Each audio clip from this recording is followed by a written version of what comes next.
Welcome back into the Flea Flicker Fancast here on the Overt Sports Network on the YouTube channel.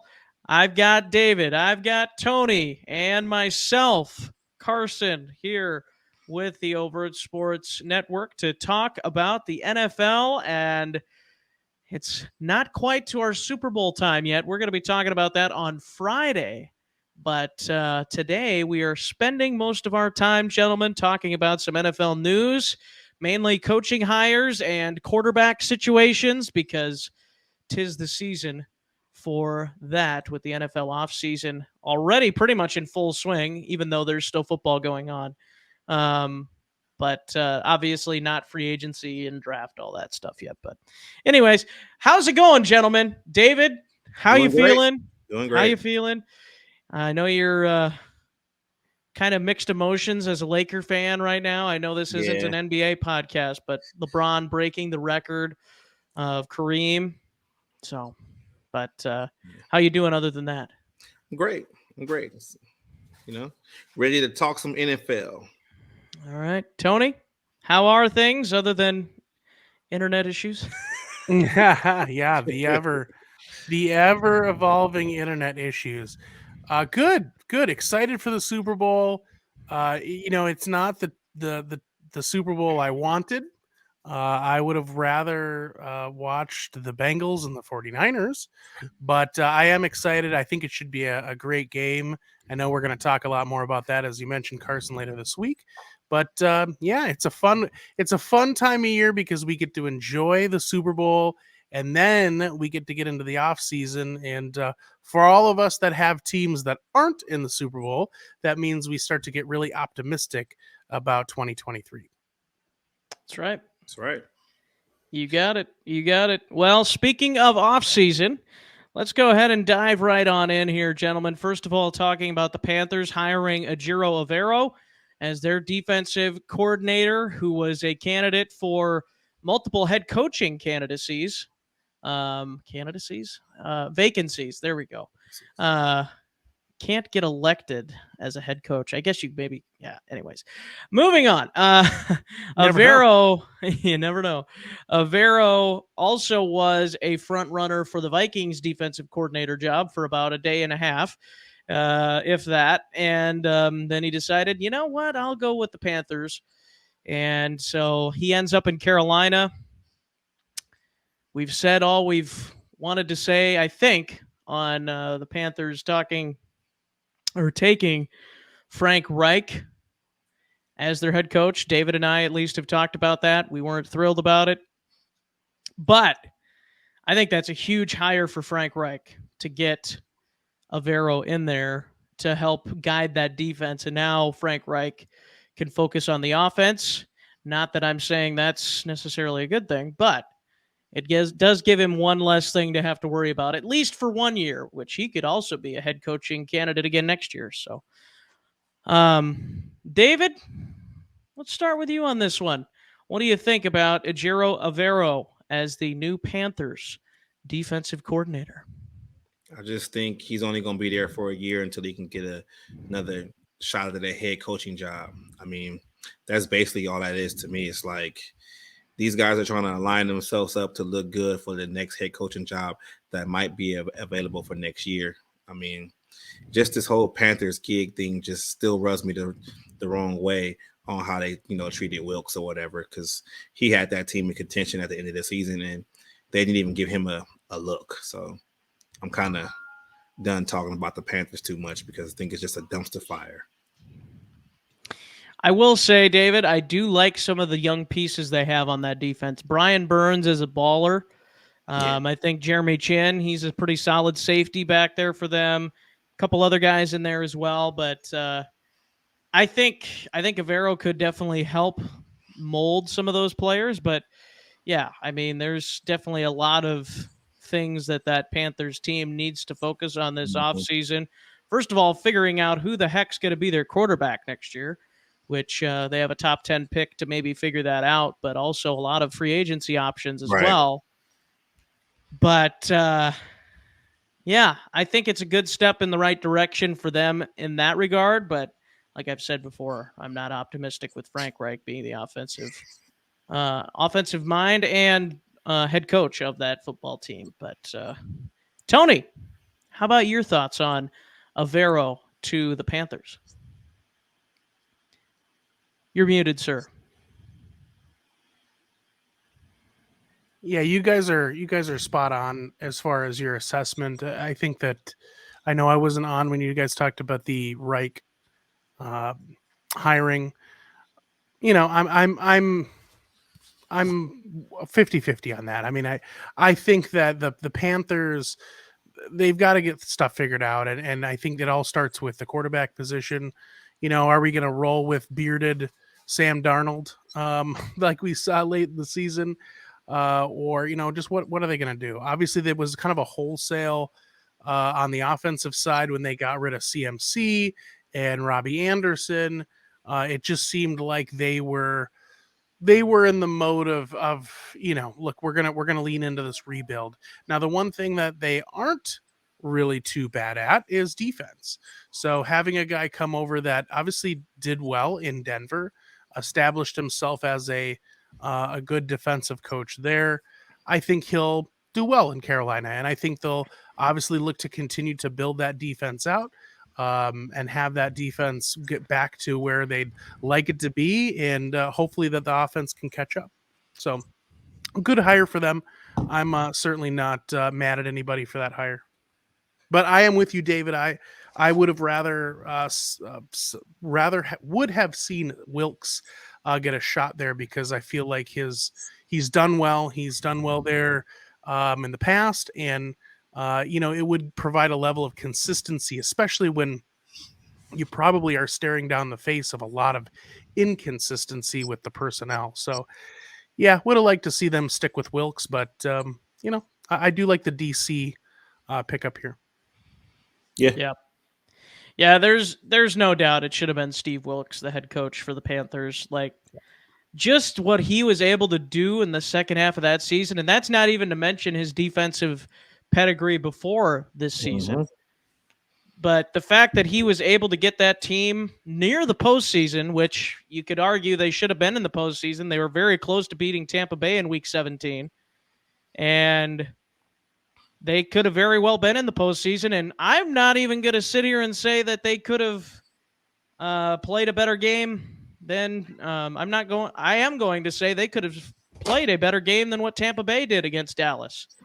Like, that's not saying much, but I think that's how much that he changed the culture there for the Panthers in that short amount of time, getting those players to believe in each other and believe in the scheme that he was trying to run, especially on defense. But that offense was playing pretty well. They were running the football, and Sam Darnold was making timely passes.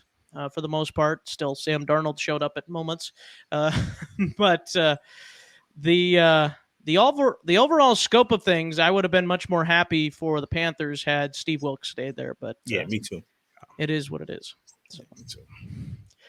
Well, gentlemen, speaking of defensive coordinators getting hired, we've already talked about this on our other show, the Skull Purple Podcast. Make sure to subscribe and like on YouTube. Also, audio on Apple Podcasts and Spotify as well. But the Vikings have hired Brian Flores, and, you know, obviously it's a good hire for the Vikings for a lot of reasons. I also want to talk about the implications of this around the NFL. So Sean Payton let go of Ejiro Evero, who we just talked about, going to the Panthers. Evero, by the way, seems like a really young, good defensive mind. But he let him go. Sean Payton did. And then he was going to interview Brian Flores for this job. So he doesn't have Evero. He doesn't have Brian Flores now. Now what are they going to do? You know, that's my whole thing with the Broncos. And I'm a little worried, even though that defense was still pretty good last year. It'd be hard to mess it up too much. But, you know, you never know what could happen. But big hire for the Vikings, but it does have a downfall for the Broncos now, because who knows what they're going to have with Steve Wilks also being gone, which we'll talk about in a moment. Tony, any thoughts on Brian Flores to the Vikings and the impact around the league? Yeah, big hire for the Vikings. I think it's an incredible move for a team that, really, as far as offensively, looked phenomenal in 2022. But equally, they looked as soft and vulnerable on the defensive side. So I do think bringing in a guy like Flores not only, I think, provides a spark to that defense, but it also gets a fresh set of eyes on, what we can talk about as far as, veterans that are going to be staying with the ball club, maybe young guys that they want to bring in. I just think it's a great move for the Vikings. And as far as how that impacts, things around the league, I just think it probably solidifies in some ways. And I say this as a Vikings fan, so this is a little self-serving, but I think it solidifies the Vikings, their front office, and this new coaching staff with Kevin O'Connell in Minnesota as a destination that is desirable. So good for the Vikings. I was a bit surprised. As a Vikings fan, I wanted him to come to Minnesota, but I'll admit I was a little surprised that we actually were able to land him. So, yeah. David, any thoughts on this? It's a great hire. This is the guy I wanted all along. It's a great hire. It gives you, a tough as nails attitude on the defense. Just like Tony said, they played a little soft. I mean, he's going to be highly aggressive, completely different than what we saw last year with Donatel. So, I'm excited. He's going to. What? You're telling me Ed Donatel wasn't aggressive? Yeah. Yeah, Ed Donatel. It's just going to – I think it's a good hire. I think that it's going to benefit the older players and the younger players coming in, help them develop a little bit more. It's just – this is a great hire.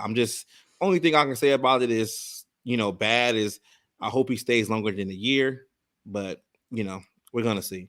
But this actually is a coordinator coaching job. Like, there's work has to be done with this job. So I'm looking forward to it. How about it from a Broncos perspective? I think the Broncos shot themselves in the foot. Yeah.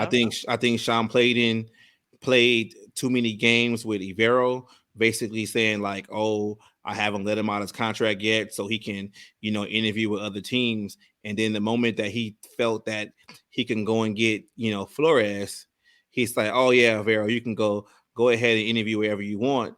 And, he was supposed to bring Flores in.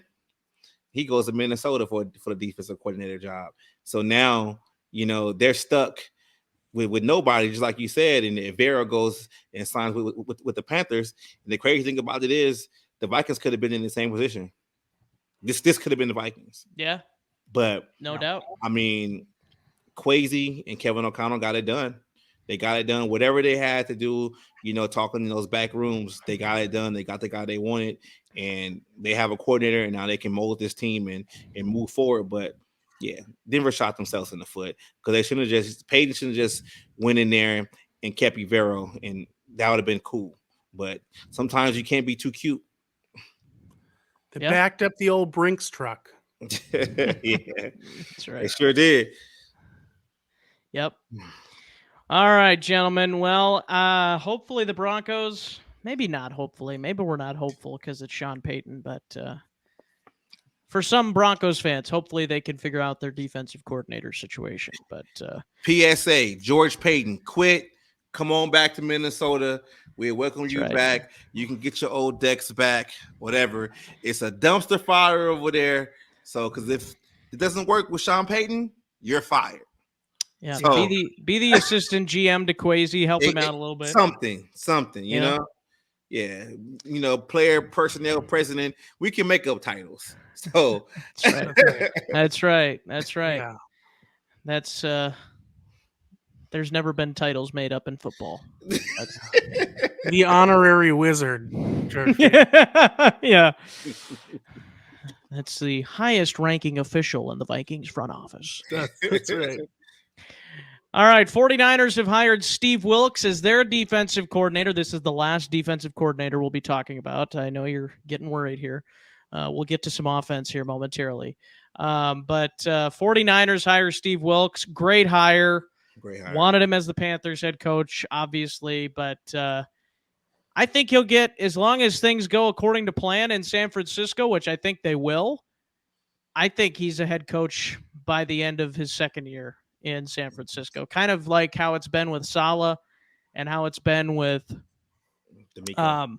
D'Amico Ryans as well.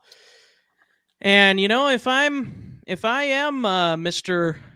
Wilks, I would probably be very selective on where I go if I want to return to coaching, because I would want to go somewhere with a stable ownership group and not somebody that's like Houston and is going to fire you after one bad year, because we've already seen him have that in Arizona. So, and we've seen it with David Culley, and we've seen it with Lovie Smith, also in Houston. And then, we saw it with Nathaniel Hackett, which was actually rightfully so. Yeah. But good for Steve Wilks. I think you couldn't have asked for a better situation for him as a DC. And if San Francisco can figure out their quarterback situation next year, number 8 from Minnesota, potentially. Things are looking good over in the Bay. But I am a little worried about that quarterback situation for San Fran. But Steve Wilks, defensive coordinator. Let's hear your thoughts, David. What more can this guy do? I mean, yeah, right. Like what more can this do? He just keeps building his resume. He's going everywhere, he gets sent in whatever job he gets, and he's doing a great job at it. I mean, just like you said, if this defense can stay like pretty much the same what they was the past couple of years, then he is going to be doing, an interview for another head coaching job. But it's just sad to say, like, he has to just keep playing coordinator for a while. It just kind of reminds me of Mike Zimmer back in the day, where basically it took him a long time to get a head coaching job. Even though Wilks was a head coach, I feel like he didn't get a fair shake in Arizona, but it took Zimmer a long time for him to be a head coach. And he was just this great defensive coordinator, this great defensive mind. And I kind of see that with Wilks, where he's doing a great job. And it's for some reason he just keeps getting passed over for these head coaching jobs. I mean, he's gonna go to San Francisco, and that defense is going to be just as good as it was the past 2 years. But which team is going to take a chance on him and actually give him a fair shake at being a head coach? That's what I want to look forward to. Yep. I actually really think that maybe, quiet as kept, Arizona is probably kicking themselves in the foot right now for actually, firing him 1 year, and he developed into a better coach than he already was. And they didn't really accomplish anything with Kingsbury. Only thing they accomplished was giving Kyler Murray a big contract. Whatever have they done besides that? That's all they accomplished. And last I checked, that wasn't a big accomplishment. Exactly. Exactly. Not saying that Kyler Murray couldn't be a good quarterback, but I don't think he's worth the contract that they gave him. Yeah. And it's crazy. It's crazy that that's the coaching job that's available right now, and you fired the guy within a year. Like, yep. Yeah. Well, I don't know about you, but I find it interesting that Frank Reich got a head coaching job after he had such a successful tenure with the Colts. But the guy that got fired for Jeff Saturday. That's right. Come on. Jeff Saturday's still a free agent, by the way. Yeah, there you go. He can remain that way. All right. Tony, your thoughts on Steve Wilks as a defensive coordinator for the 49ers? Yeah, Jeff Saturday is now a free agent to own a Papa John's franchise. Yeah, I mean, at the end of the day, I mean, you guys said it all. I mean, Wilks is going to do great. I mean, the good thing is, if we take the silver lining here, if you are a Wilks fan, and I know the three of us are, he's good. He's going to thrive in that 49ers defense, or as the defensive coordinator for the 49ers defense. I mean, unless there's something crazy happens, because as we know, like, injuries happen and, blah, blah, blah. But without any unforeseen circumstances, he should thrive in that position, and that will only solidify his positioning in the league as being a good coach, especially on the defensive side of the ball. So I think it's going to set him up for success. I don't see a lot of downside here for him. If there was any spot for him to go, I mean, the 49ers made the most sense if it wasn't going to be a head coaching job.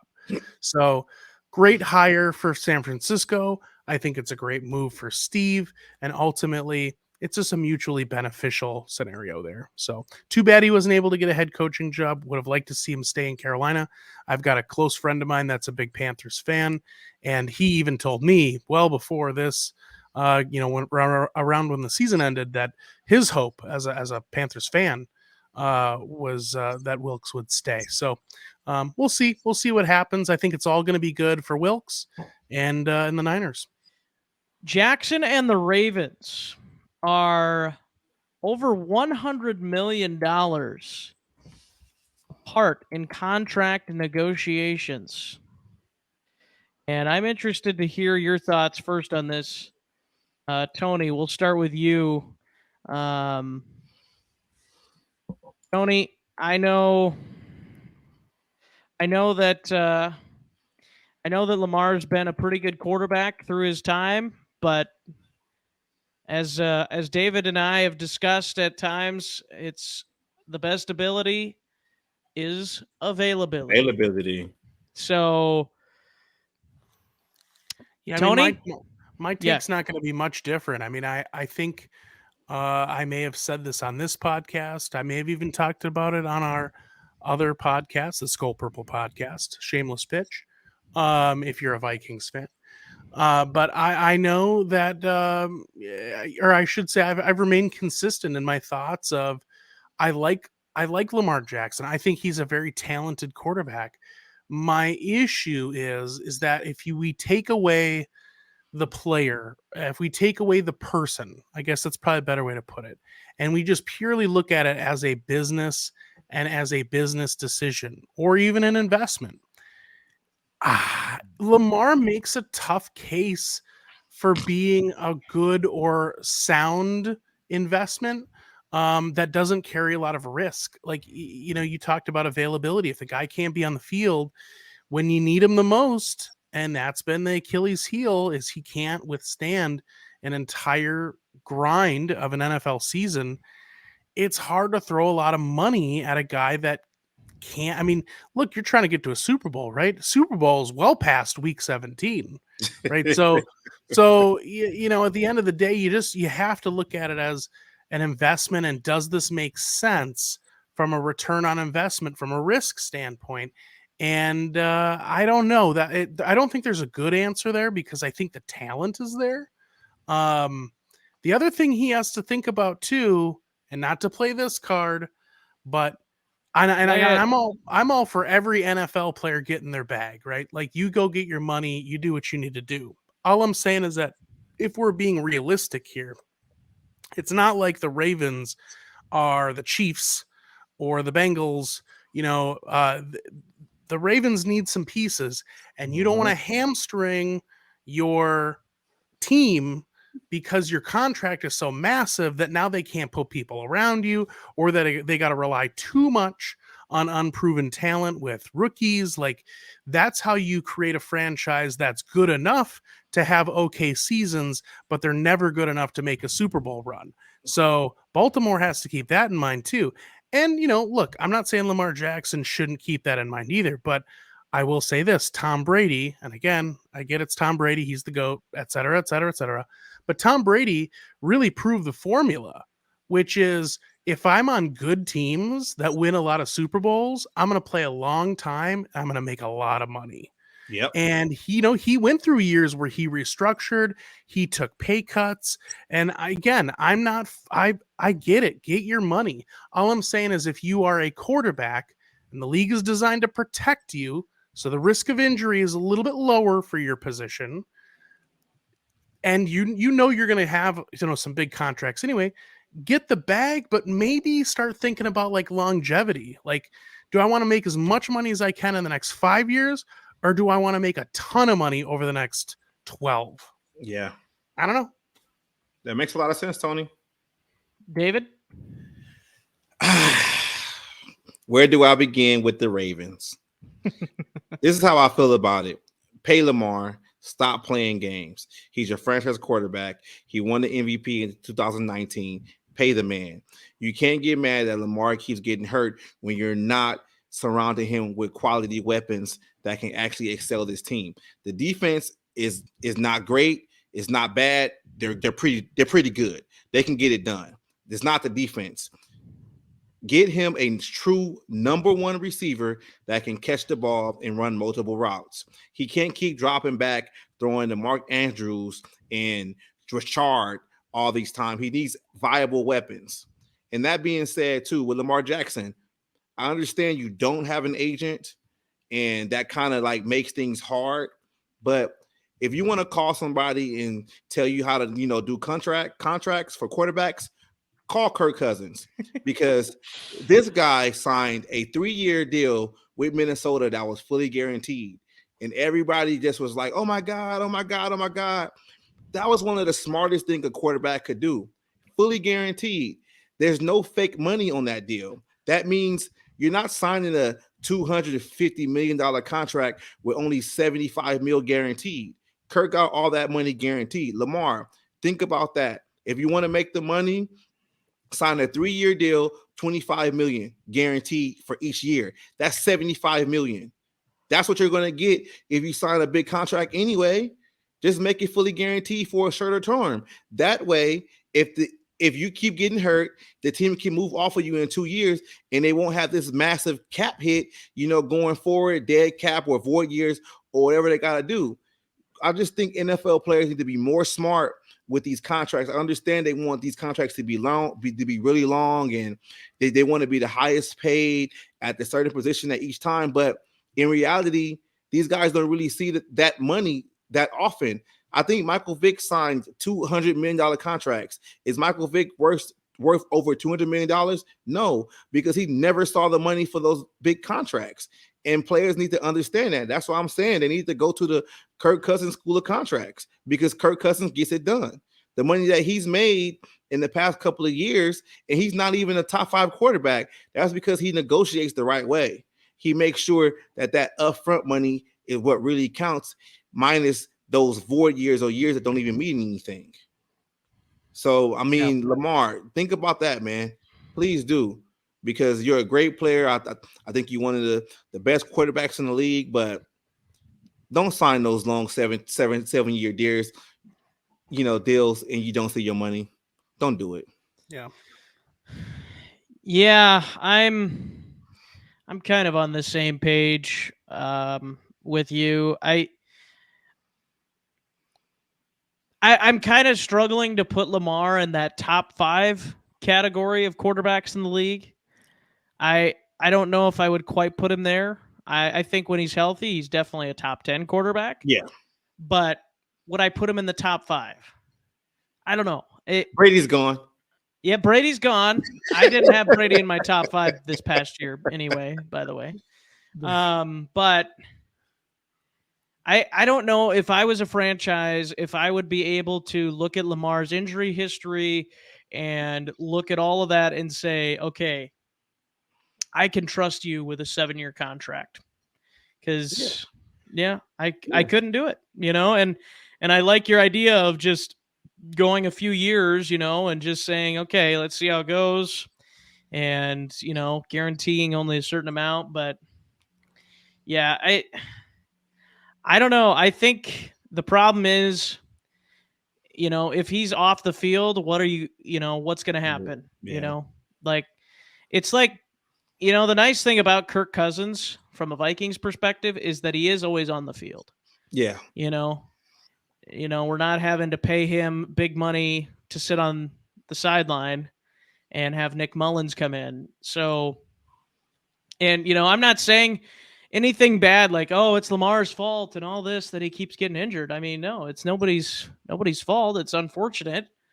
But I think when you're consistently hurt, and this goes for all sports, it's hard for me as a general manager, if I was a general manager, to say, okay, I'm comfortable giving you a 7-year deal.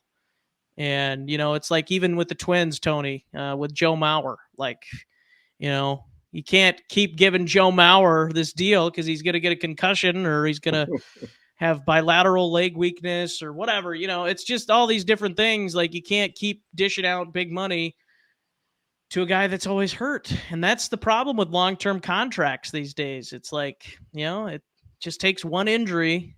And I shouldn't just say these days. It's probably been the problem for a long time with injuries, but well, the other thing is too, Carson, is that you also run into a situation where, and I'm not saying this is fair, and it's not. In a lot of ways, it's not fair, but it also works both ways, where you get, you benefit from the unfairness too, if it goes the other direction. But look, let's just face the facts here. He wants a massive contract, the likes of probably a guy like a Mahomes, or what Allen's going to be looking at, or you look at a guy like Joe Burrow. The difference between those quarterbacks and Lamar Jackson, those quarterbacks are playing deep into January. Yeah, Lamar isn't, and I don't even mean like his take away the injuries. It's just winning. Like, and again, and that's, I get that's not fair. Like they always say, wins and losses are only a quarterback stat. And it is true, though. Like, that's why we rag on Kirk Cousins. Why do we get mad that Kirk Cousins, again, as a Vikings fan, why do I get mad at Kirk Cousins? Because of the money he makes? Well, it's because we're not consistently competing for an NFC championship. That's why. And until you do, you're not really worth the money we're paying you. And as crass as that sounds, it just is what it is. So, look, Lamar, I hope he gets his money, but the realistic part of it is that, we could pay you all this money, but are we still going to be sitting at home on the couch this time next year or the year after that? And if we are, then newsflash, you're not. You're not worth the money. Maybe because of the way that the Ravens are structured, maybe he's worth that amount of money for another team that has different pieces in place. You could make a case for that, but I don't know if he's worth that kind of money for the Ravens. Yeah, I think you're 100% right, Tony, and that's just what I'm thinking about. Also, is like similar, issue with Kirk Cousins with Washington. He got franchise tagged twice, but the team that was ready for him was a team that actually lost in the NFC title game, which was Minnesota, who was basically a quarterback away. I just kind of feel like Jackson to the Jets. I mean, it would be nice, even though they weren't in the AFC title game. Yeah, but they got the pieces. They have the pieces, and I just feel like with Baltimore, if you feel like you don't want to pay him long term and you don't want to franchise him, then maybe you should try to work some kind of deal out where you can trade him and get some assets back so you can rebuild.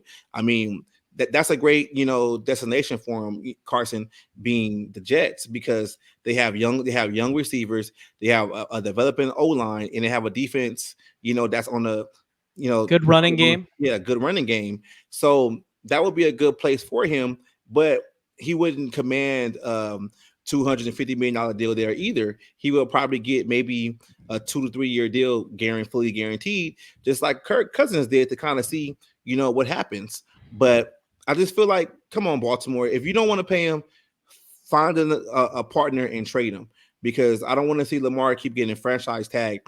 And I just looked it up, the numbers that he made. He made majority of his money last year because it was the 5th year option, which was $23 million.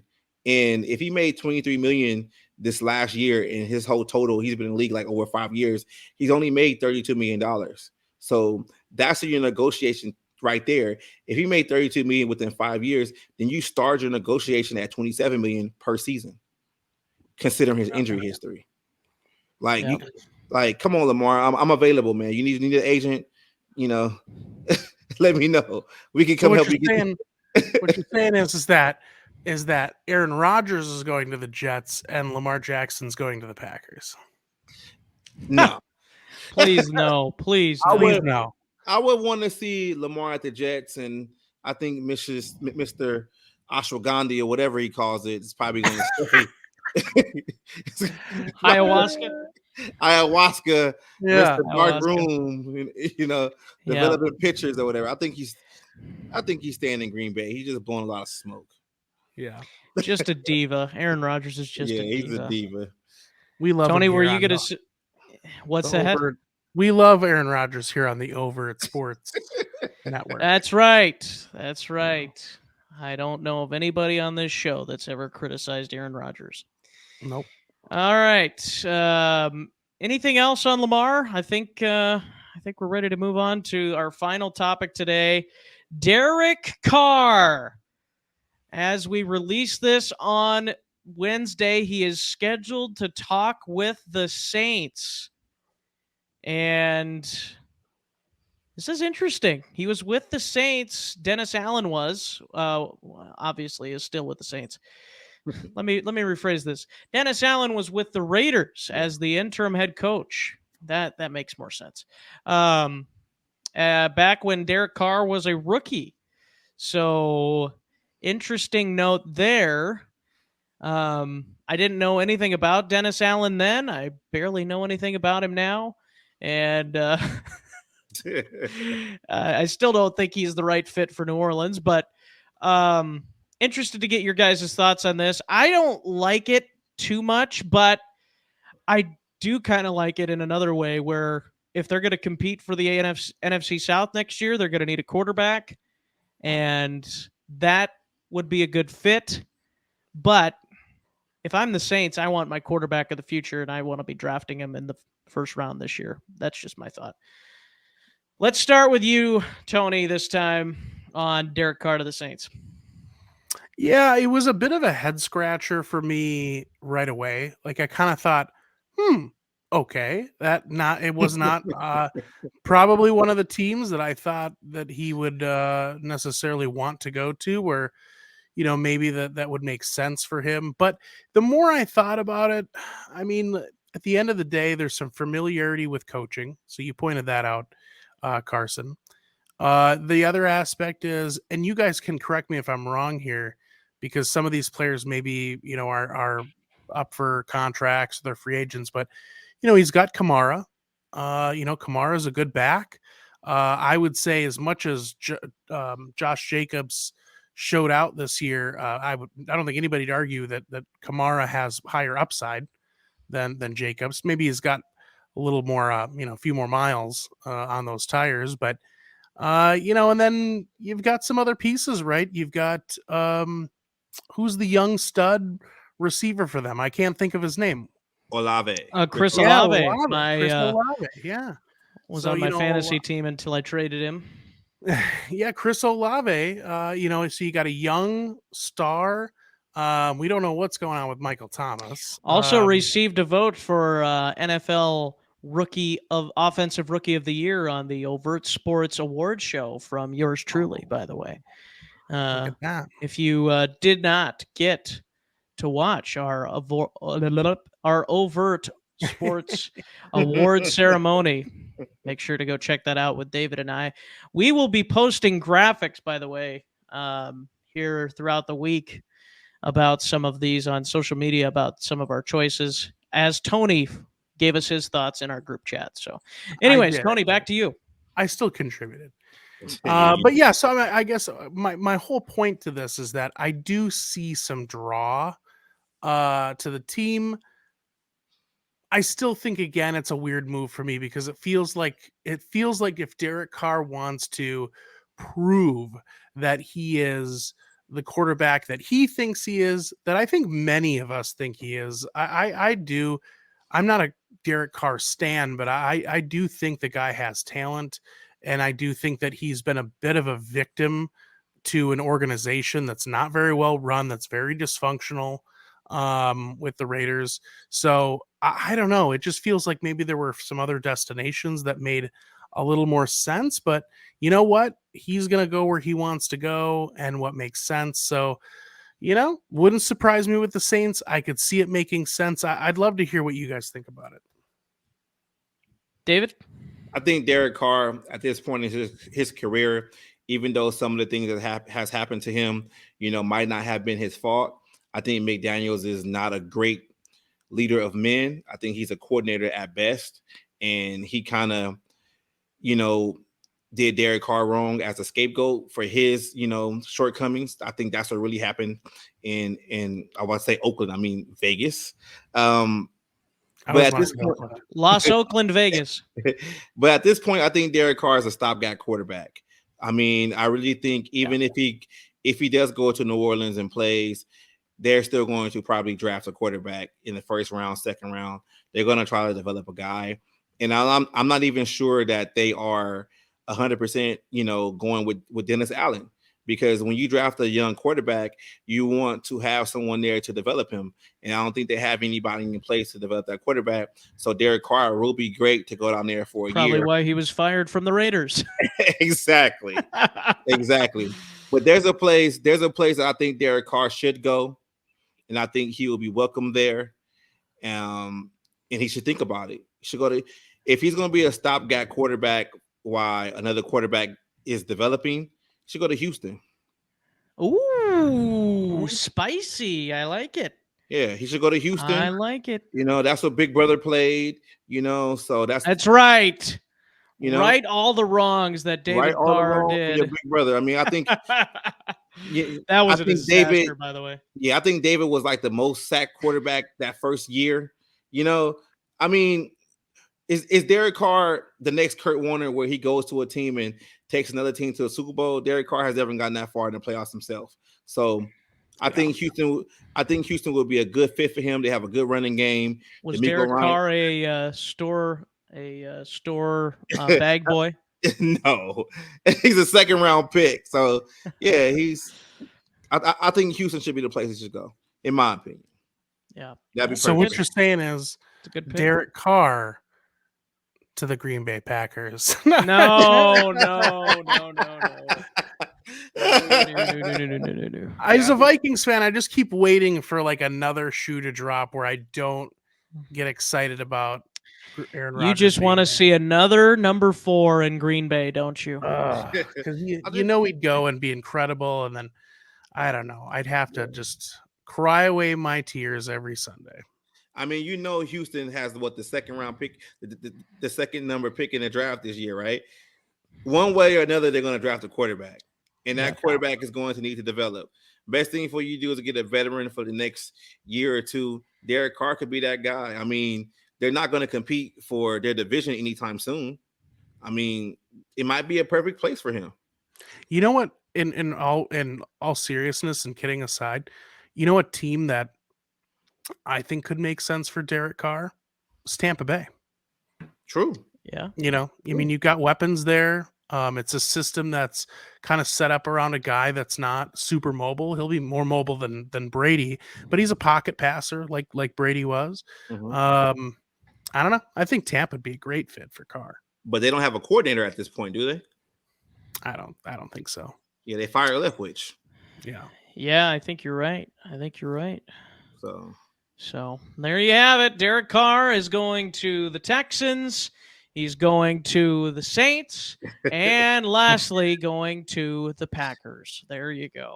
That's right. All right. He can't be in 3 places at once, or can he? All right, gentlemen. We're going to wrap things up here with a quick thought on the NFL Pro Bowl games. If you could describe the NFL Pro Bowl games in one sentence, what would it be? I'll just explain it in a short little sentence here. I'll say, abolish it. I'm done with it. Get rid of it. I will say one thing, though. I do like this format better than the previous format, but I just don't want it. I don't find it that entertaining, and I know there probably are people that do, but and the NFL won't abolish it until they stop making money. Yeah. But because we all know that's what it's about. But I think, with Myles Garrett suffering that injury, and I know David and I had a little disagreement on that in our group chat, and that's okay. But eventually somebody's going to tear their ACL in that game, and then the NFL is just going to lose their crap. Oh, no, one of our superstars in the game is going to miss all of next season because of an ACL injury he suffered in the Pro Bowl game.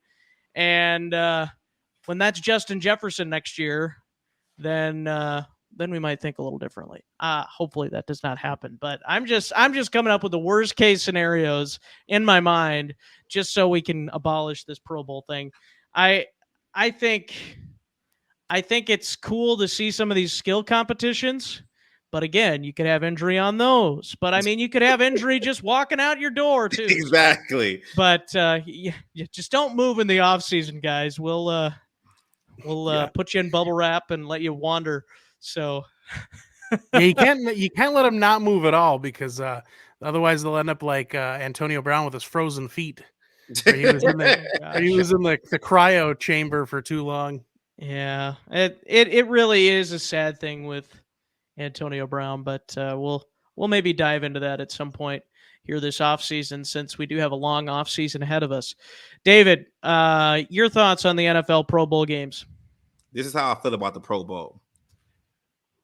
The NFL messed up the Pro Bowl when they start having a Pro Bowl the week before the Super Bowl. Back in the day, the Pro Bowl was the last game of the season, where even the team that won a Super Bowl can fly down to Hawaii and brag like, yeah, we won a Super Bowl. We won a Super Bowl. The NFL marketed it the wrong way. And if you get players like from Kansas City or from Philadelphia, they can't play in the Pro Bowl because they have to play in the Super Bowl the next week. The NFL got that wrong. Move it back to the last game of the season, the game after the Super Bowl, so the Super Bowl teams can actually play. That's one thing. But David, why can't they play in this game? They're not going to get hurt in this game. At this point, I'm just. You know what's crazy? I've been watching Pro Bowl highlights all week from the years before. Like I love the Pro Bowl as a kid, seeing guys like Peyton Manning go down there, throw the different receivers. It used to be way more fun. I agree. Yeah, it was way more fun. I just think like NFL, at the end of the day, it is a contact sport. The more and more you try to delegate the game and take the violence out of the game, it's not football. These guys can get hurt by doing any kind of drills. Get the real Pro Bowl back and let these guys play. If you're not going to let these guys play real football, then why even select the Pro Bowl then? Because you got Pro Bowl linemen, and what the Pro Bowl linemen do? Did they even do anything this week? Like, I think it was the centers, wasn't it? That just took the snap. It was the centers. So what about the tackles and the guards? Yeah, you know. And what about the running backs? This is basically like high school passing league, where they're just tight ends and receivers out there, and everybody's out there trying to get their timing done.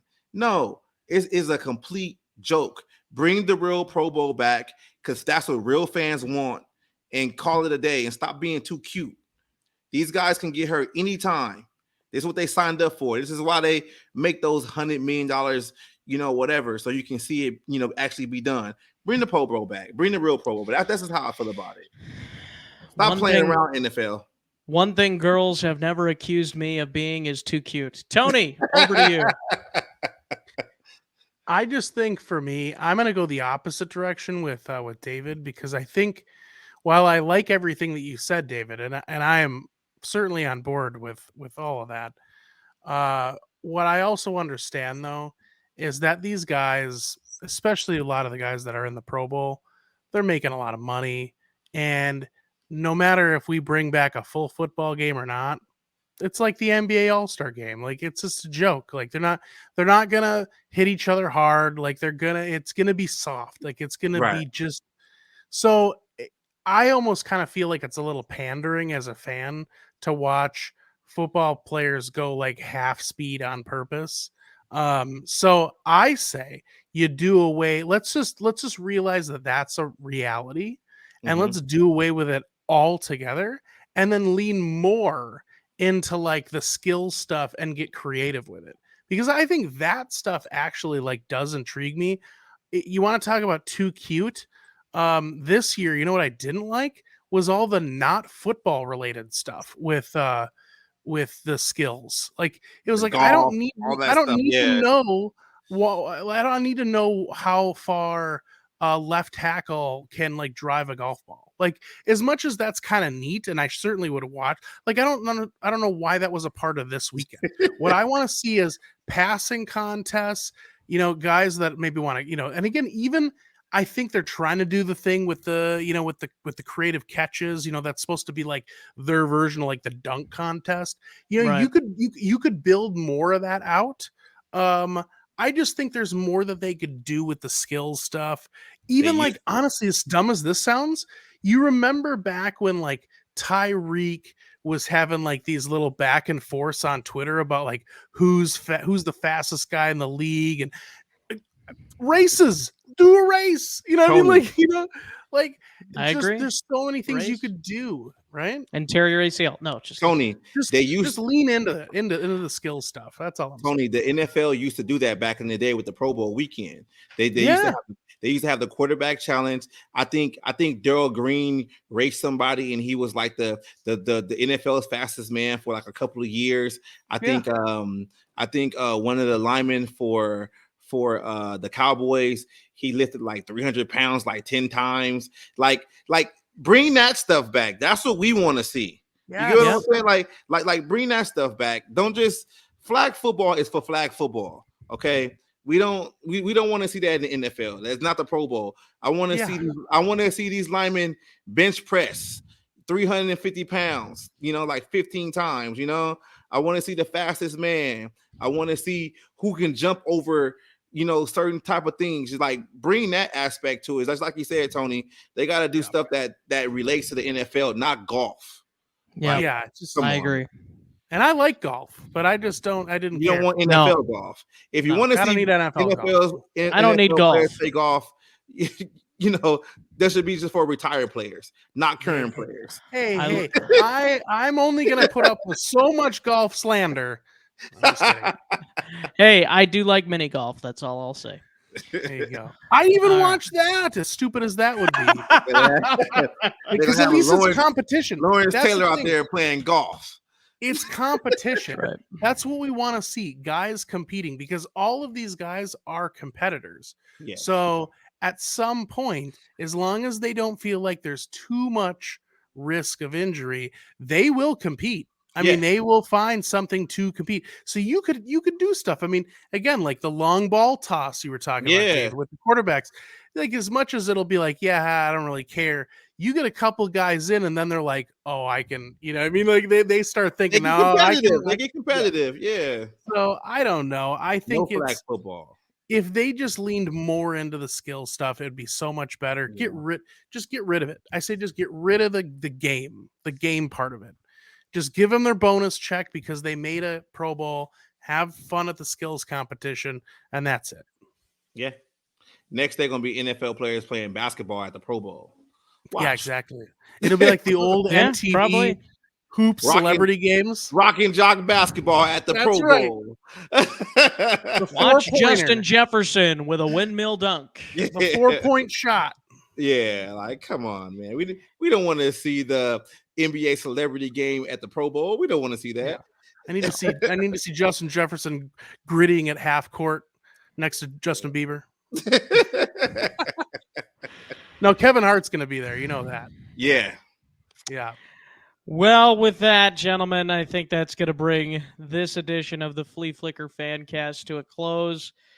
Thank you for watching. Make sure to like, subscribe, comment your thoughts on all the topics we discussed below. And we will return for a Friday show previewing mainly just the Super Bowl. We're going to talk about it. We're going to talk about matchups. We're going to talk about the coaches, what they ate for lunch that day. We're going to talk about it all on the front. No, we're not going to talk about that. But we're going to talk about a lot that has to do with by the way, I can guarantee you Andy Reid probably had a couple cheeseburgers and a Coke. So, or at least that's what his after Super Bowl meal will be if he wins the Super Bowl. Like Andy's sitting back eating Philly cheesesteaks. Like, that's right. That's right. Eating the food of my former franchise I was the head coach for. I feel like Philly's head coach, his lunch is gonna be probably like a Coney dog, a Diet Coke, and a Marlboro Red. There you go. There you go, with a side of swearing into the Fox cameras. That's right. But that's going to do it, gentlemen. Thank you all for watching, and we will catch you on Friday.